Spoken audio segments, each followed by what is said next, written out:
Vous comprenez là aujourd'hui le sens de cette formation. Ça remet un petit peu le curseur là où il doit être, c'est-à-dire chacun à sa place. On travaille quand même avec des personnes qui ont commis des incestes sur les enfants. Le CRIAV, c'est une structure qui permet d'aider les professionnels qui ont en charge des auteurs de violences sexuelles. On s'est aperçu que dans la formation initiale des professionnels, il n'y avait pas de formation spécifique sur les violences sexuelles. On a eu cette idée de développer des cycles de formation qui sont de 7 journées, qui ne sont pas consécutives. Sur la première thématique, il s'agit des auteurs de violences sexuelles. Et quand on a validé ce cycle-là, on peut s'inscrire au cycle 2, qui est, lui, spécifique à la prise en charge et à la compréhension du suivi des victimes. On peut être un peu en difficulté face à ces personnes-là. Difficulté d'entendre aussi des choses qui sont dures à entendre. Qu'est-ce qu'on fait avec ça? C'est peut-être plus facile de travailler avec des victimes parce qu'on peut avoir de l'empathie. Mais avec des auteurs, on peut aussi avoir plutôt un jugement. Et dans cette formation, on a pu apprendre à prendre un certain détachement.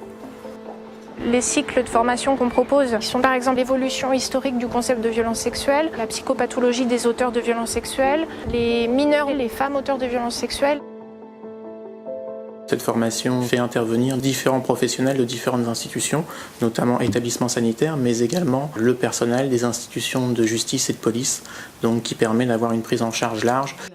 C'est faire tomber un peu les tabous ou peut-être les questions qui ne sont pas venues à la tête des professionnels et de leur apporter un éclairage un peu plus précis sur qu'est-ce qu'un auteur tout simplement de violences sexuelles, qu'est-ce que c'est que vraiment la pédophilie. La plupart des agresseurs pris en charge ici sont soumis à une Cette formation, avec les outils qu'on va pouvoir leur donner, c'est d'appréhender au mieux cette rencontre et de continuer à être dans le soin finalement.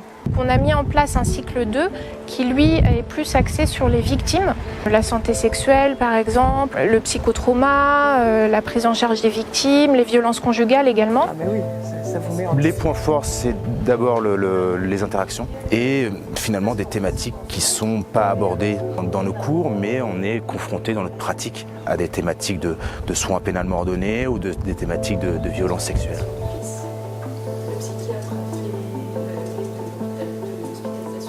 Ce que j'ai envie de faire partager, c'était une conviction qui était déjà là. À partir du moment où la personne est condamnée pour un acte, on ne voit plus que l'acte, il y a des réticences à le prendre en charge. Nous avons modélisé une information sous forme d'un arbre décisionnel qui permet à chaque professionnel d'avoir des procédures à respecter afin de rester dans le champ et de leurs compétences et de ce que sont les soins pénalement ordonnés. Presque 200 professionnels ont été formés ces 5 dernières années. Il y a un bénéfice en termes de santé publique, puisque plus il y aura de personnes formées, plus on améliorera les prises en charge. Si en effet cette rencontre se fait entre la personne et le soin, alors peut-être on a gagné quelque chose pour essayer de limiter la souffrance psychique des personnes victimes et aussi auteurs.